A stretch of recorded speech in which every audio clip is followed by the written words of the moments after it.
pinakamataas na pagpupuri, pagluwalhati at dakilang pagsamba ay tayo sa ating pinakamamahal na Panginoong Jesus po lamang. Hallelujah.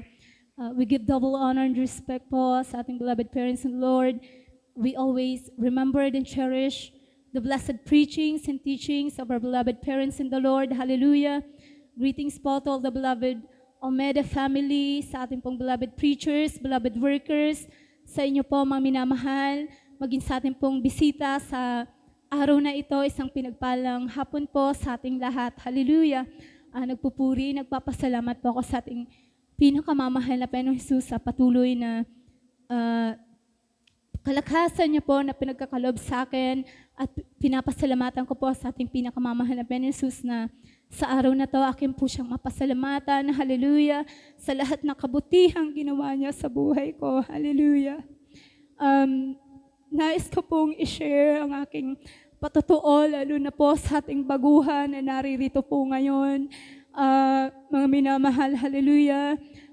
Year 2023 po, mga minamahal, nang ako po ay magkaroon ng karamdamang pneumonia versus PTB po, hallelujah, na talagang akala ko po hanggang doon na lamang ang aking buhay, hallelujah, dahil talagang grabe po yung hirap na aking pinagdaanan. Nandun po na pasintabi po sa mga kumakain. Nandun po yung pagsusuka ko po ng dugo. Hallelujah. Talagang grabe po yung hindi lang po isang beses o dalawa beses po ako nagsuka ng dugo. Maraming beses po, mga minamahal. Hallelujah. Nandun din po na talagang sobra po akong nahirapan sa paghinga, na talagang halos mawalan po ako ng hininga, mga minamahal, sa unting paggalaw ko, unting kilos ko, mga minamahal, nandun na hinahabol ko po yung paghinga ko. Hallelujah. Nandun po, mga minamahal, na talagang dito sa gawain na to, tinuruan tayo ng manampalataya sa ating pinakamamahal na Panginoong Jesus, dahil talagang ang ating Diyos sa pinaglilingkuran sa gawain ito ay nagpapagaling ng karamdaman. Hallelujah.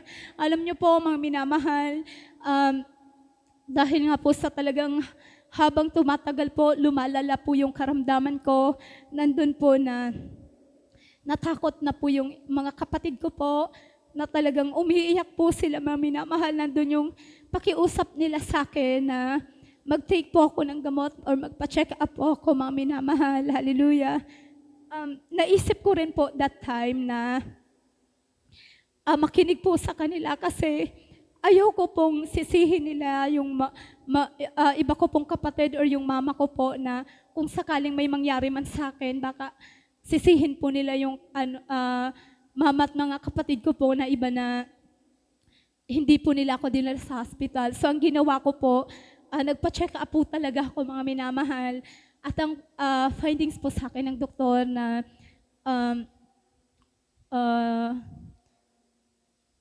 ano po yan, July 2024 po, mga minamahal, nandun nga po na ang check up po sa akin, yung 1.5 ng baga ko po ay kinakain na po ng bacteria po, mga minamahal. Damage na po yung baga ko.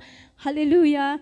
Nandun po, mga minamahal, na sabi ng doktor na talagang pag umiinom po ako ng gamot, mga minamahal, kailangan na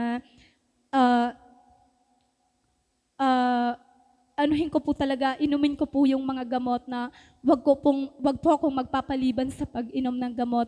Yun po yung sabi ng doktor. At nang time din po na yung grabe po talaga yung hina na ng katawan ko, at yung heartbeat ko po, mga minamahal, hindi na rin po siya normal. Talagang ini-CG po ako. Grabe po yung bilis ng pintig ng puso ko. Hallelujah. At nandun din po na sabi niya, kailangan na po na i-confine po ako sa hospital, kasi yung katawan ko po is dehydrated na. Hallelujah. Nandun po yung pagsusumamo ko sa ating pinakamamahal na Panginoon Jesus, na sabi ko, mahal na Panginoon, sa loob ng 30 years ng buhay ko, walang ibang nagpagaling ng karamdaman ko kundi ikaw. Hallelujah. Sa pagkakataon na ito, mahal na Panginoon, kung ginawa mo sa akin yun na pagalingin mo ang karamdaman ko, gagawin mo pa rin sa akin ngayon. Hallelujah. Nandun mga minamahal, sabi ko, mahal na Panginoon, huwag mong pahintulutan na ma-confine ako dito sa hospital. Ayoko po ditong tumira. Sa madaling salita po, umuwi po kami ng aking mahal na ina at yun nga po mga minamahal, marami pong gamot na inano po sa akin, nireseta. At sa madaling salita po mga minamahal, 1 month po ako na nag-take po ng gamot, pero wala pong pagbabago sa akin. Imbis po na lumakas ako, lalo po akong nanghina. Hallelujah. Kung nang time po na yon, na hindi pa po ako nakakainom ng gamot, kahit pa paano po, nakakalakad pa po ako, pero nung time po na uminom po ako ng gamot, nandun po na hirap na po akong makalakad. Binubuhat na lamang po ako ng aking mga kapatid papunta sa CR, mga minamahal, kasi hindi ko na po talaga kaya. Parang anytime, mawawalan po ako ng buhay. Hallelujah. Nandun po isang araw, sabi ko, mahal na Panginoon, tulungan mo ako. Ayoko na pong uminom ng gamot na to.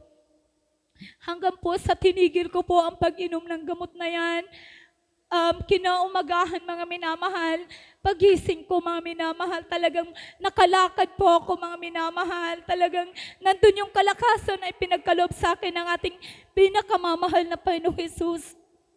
Yung lahat po na gamot na binigay po sa akin mga minamahal, tinapon po namin mga minamahal. Napakabuti ng ating pinakamamahal na Panginoong Jesus dahil simula po ng 2024 hanggang po sa kasalukuyan, hindi na po ako uminom ng gamot. Nandun ang kagalingan ay pinagkaloob sa akin ng ating pinakamamahal na Panginoong Jesus. Grabe po yung hirap na pinagdaanan ko, ngunit habang nandun ako sa ganong kalagayan, nandun po ang gabay at patnubay ng ating pinakamamahal na Panginoong Jesus. Tinuruan niya po ako na magpuri sa Kanya, mga minamahal. Sa tuwing madaling araw, ginigising ako ng ating pinakamamahal na Panginoong Jesus upang papurihan siya. Hallelujah. May time mga minamahal na nagmamatigas po ako kasi gigisingin po ako mga 4 a.m. Parang kinasarapan pa po ng tulog ko at hirap na hirap po ako mga minamahal. Parang sabi ko, mahal na Panginoon, baka pwedeng mga 6 a.m. na lang ako magpuri kasi gusto ko pa pong matulog. Hirap, para that time po kasi mga minamahal, nakakatulog po ako. Talagang madaling araw na rin po, mga 1 a.m., 2 a.m., dyan pa lang po ako makakatulog. At pag 4 a.m. po, magigising ako. So parang alanganin po yun para sa akin. Kaya nandun yung pakiusap ko sa ating mahal na Panginoon Jesus na huwag po muna ako magpuri, mga 6 a.m. na. Alam mo mga minamahal, na pag hindi ko po ginawa yan mga minamahal, yung nararamdaman ko po, magta-times 2, times 3 yung bigat na nararamdaman ko sa aking katawan, hanggang sa sasabihin ko na lang, sige po mahal na Panginoon, magpupuri na po ako. Nandyan nga mga minamahal na pagpagpuri ko, nandun ang kalakasan na pinagkakalob sa akin ng ating pinakamamahal na Panginoong Jesus. Hanggang po sa una po, 1 oras lang ang aking pagpupuri. Hanggang sabi ko, mahal na Panginoon, siguro kulang yung 1 oras. Dadagdagan ko pa ng 1 oras. 1 oras ng joyful song, 1 oras ng solemn song. Nandun mga minamahal, tunay na napakabuti ng ating Diyos na pinaglilingkuran sa gawain ito. Nandun na patuloy na kalakasan na pinagkaloob sa akin ng ating pinakamamahal na Panginoong Jesus. Yung lahat pong bigat na nararamdaman ko mga minamahal, na sa tuwing hihinga po ako mga minamahal, dito po sa dibdib ko parang may mga ugat po dyan na naiipit po, hirap po ako sa paghinga. Maging dito po sa may parte ng puso ko mga minamahal, para po yan, para po siyang pinipiga mga minamahal, na sobrang sakit po sa may parte ng puso kong tumaminamahal, pati itong hanggang sa may kamay kong tumaminamahal, na talagang halos hindi ko maigalaw mga minamahal sa sobrang sakit. Hallelujah! Ngunit salamat sa mahal na Panginoon dahil lahat yung pinagaling ng ating pinakamamahal na Panginoong Jesus. Akala ko po, hindi ko na magagawa pa yung mga bagay na dati kong ginagawa. Ngunit salamat sa mahal na Panginoong Jesus dahil unti-unti po nagagawa ko ang mga bagay na yon. Hallelujah. Napakabuti ng ating pinakamamahal na Panginoong Jesus at pasalamatan ko rin po sa ating pinakamamahal na Panginoong Jesus na talagang ng time na yan mga minamahal, akala ko tuloy-tuloy na po yung pag-recover ko po. July, siguro mga 1 month pa lang po ako na nagre-recover sa aking pong sa karamdaman po na yon. Bigla po naman po akong dinapuan ng dengue. That time po talagang sobrang hina pa po ng katawan ko. Nandun po mga minamahal na sobrang una po, naramdaman ko lang po sakit ng ulo. Akala ko ordinaryong sakit lang po. Hanggang po sa pagdating ng kinagabihan po, grabe na po yung nararamdaman ko. Nilalagnat na po ako. Nandun po yung sobrang sakit ng ulo ko. Yung mga mata ko po parang luluwayan. Yung tenga ko parang sasabog po yan, mga minamahal. Mga ngipin ko po parang matatanggal po yan. Nandun po na sumusuka po ako. Masasakit yung buto ko na parang maghiwa-hiwalay. Yung tiyan ko po masakit. Yung balakang ko mga minamahal, sobrang sasakit po niyan. Ngunit napakabuti ng ating Diyos na pinaglilingkuran sa gawain ito. That time po mga minamahal, talagang nagpuri po kami. Ang aking mahal na ina, mga minamahal, nandun na talagang kung hindi po talaga dito sa ating pinakamamahal na Panginoon, parang hindi ko po lahat kakayanin mga minamahal. Yung sakit na nararamdaman, parang bibigay po yung katawan ko. Ngunit nandun mga minamahal sa pagpupuri, merong pagtatagumpay. Hallelujah! Nandun mga minamahal na after ng puri, nilayhans po ko ng aking mahal na ina to the first prayer po ng ating beloved honorable pastor, mga minamahal. Nandun na yung mga bigat na nararamdaman ko, sakit na nararamdaman ko, pinawi ng ating pinakamamahal na Panginoong Jesus. Hallelujah! Nandun mga minamahal nung kinaumagahan po, talagang ang hindi po sa akin naalis yung sobrang sakit po ng ulo na talagang hindi ko po alam kung hindi ko mapaliwanag yung sakit mga minamahal na parang may tumutusok po dyan sa bunbunan ko na parang lalagpas po yung tumutusok na yun mga minamahal. Grabe po yung sakit na hanggang sa Saturday po noon, nakahiga po ako na sabi ko, mahal na Panginoon, parang Sunday na naman sa araw ng kinabukasan, pupunta ako sa gawain mo. Gusto ko, pagdating ko sa gawain, makapagpuri ako ng maayos sa'yo na yung puso't isipan ko nakatuon sa'yo, mahal na Panginoon. Sabi ko, pawiin mo yung bigat na nararamdaman ko, mahal na Panginoon. Yung sobrang sakit ng ulo ko. Hallelujah. Napakabuti ng ating mahal na Panginoon, mga minamahal. Alam niyo po, may bumulong sa akin. Bumangon ka, manalangin ka. Sabi ko, opo, mahal na Panginoon. Itinaas ko po yung dalawa kong kamay na doon na grabing pag-iyak ko, mga minamahal. Bumubuhos yung luha ko, hallelujah. Na halos hindi po ako makapagsalita, makasabit ng panalangin. Hanggang sa sinabi ko po, mahal na Panginoon, baka hindi ko kayanin lahat. Bigyan mo ako ng kalakasan, hallelujah. Alam mo, mga minamahal, nalihats ko ang aking sarili sa pangunat panalangin ng ating mahal na pastor. Nandun mga minamahal na wala pang 5 minuto. Yung sakit na nararamdaman ko, pinagaling ng ating pinakamamahal na Panginoon Jesus. Napakabuti po ng ating pinakamamahal na Panginoong Jesus. Nandun na talagang naka-attend ako sa gawain na wala na akong nararamdaman. Napakabuti ng ating Diyos na pinaglilingkuran sa gawain ito. Hallelujah! Hallelujah! Praise the Lord! At pasalamatan ko rin po sa ating pinakamamahal na Panginoong Jesus. Alam niyo ba, minamahal, parang simula po ng bata ko, parang maraming beses na po ako na parang naka-encounter na halos nandun na sa kamatayan, mga minamahal. Ngunit nandyan lagi ang pag-iingat ng ating pinakamamahal na Panginoong Jesus. Hallelujah! Balikan ko po lamang nang nasa murang edad pa lamang po ako nang magkaroon po ako ng sakit na dengue rin po yun, mga minamahal, na at tigdas po, mga minamahal, na talagang grabe po yun na hindi na rin po ako kumakain. Nandun po na butot balat na lamang po. Hallelujah.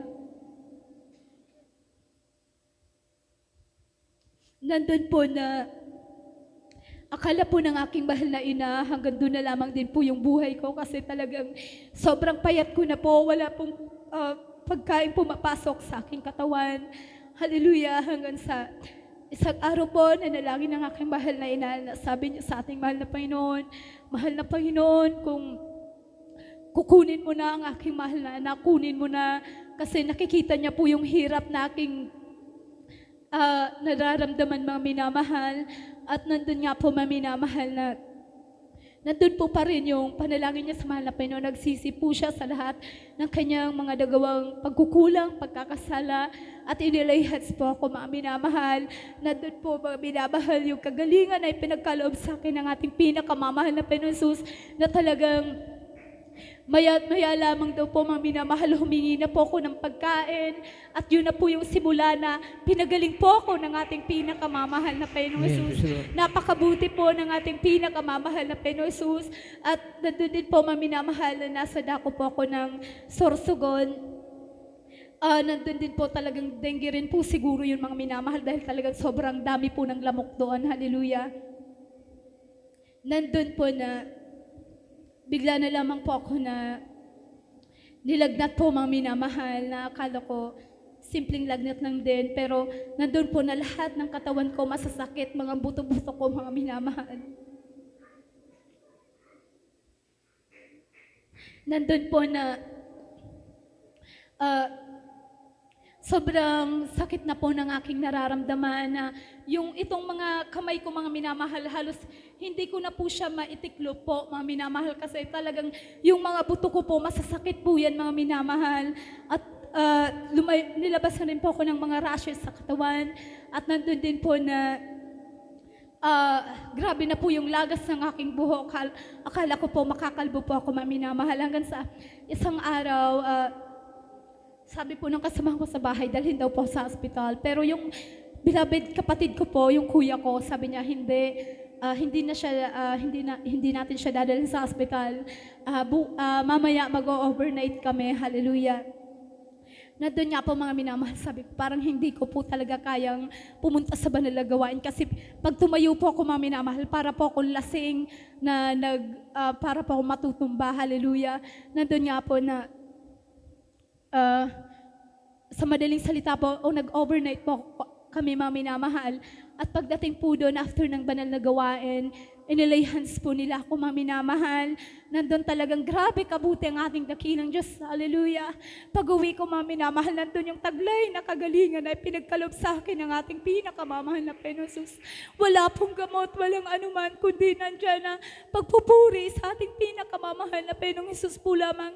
Nandun ang kagalingan ay pinagkakalob ng ating pinakamamahal na Panginoong Jesus. At pasalamatan ko rin po sa ating pinakamamahal na Panginoong Jesus na sa patuloy na pagpapala niya pong pinagkakalob sa bawat isa amin, sa kanyang pag-ingat, paggabay. Hallelujah. At pasalamatan ko rin po, mga minamahal, na talagang dati po pala, mga minamahal, yung mga paako po yan, mga minamahal, nagmamanas po yan, mga minamahal. Hallelujah. Nandun po na 1 oras, 2 oras o mahigit pa po, mga minamahal, na nakaupo or nakatayo po ako, yung mga paako po, mga minamahal, nagmamanas po yan. Hanggang sa pag nakikita ko po yan, nandun yung panalangin ko sa ating pinakamamahal na Panginoon Jesus, na pagalingin niya po yan, mga minamahal. Lagi ko po yan nilalayhan sa tuwing magpupuri. Nandito man tayo sa bahay-sambahan o sa bahay, mga minamahal. Lagi ko pong inilalayhan yan. Napakabuti po ng ating pinakamamahal na Panginoon Jesus, dahil yung pagmamanas po ng aking mga paa, totoong pinagaling ng ating pinakamamahal na Panginoong Jesus. Hallelujah. Maraming salamat sa ating pinakamamahal na Panginoon. Mga minamahal kong iisa-isahin po talaga natin ang ginawang kabutihan ng ating pinakamamahal na Panginoon. Kulang ang isang araw. Hallelujah. At pinapasalamatan ko rin po sa ating pinakamamahal na Panginoon ang pagpapalang material, pinansyal, pisikal, higit ang pagpapalang espiritual. Kaya't hanggang dito na lang po ang lahat ng kapurihan, kapasalamatan tayo sa ating pinakamamahal na Panginoon po lamang.